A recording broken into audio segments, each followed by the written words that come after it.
magpagaling sa lahat. Sabi niya, magpagaling ka para makalakad ka daw.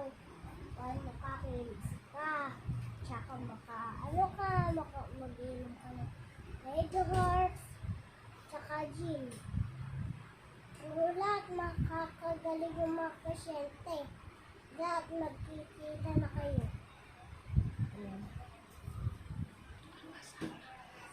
Daddy, pag ganyan lang, kakalma lang. Kalma lang lagi para makakilos ka. Tsaka mag-isasayaw ka. O. Tsaka makabalik ka sa trabaho. Makabalik ka dito, makamortor ka. Para makagaling ka.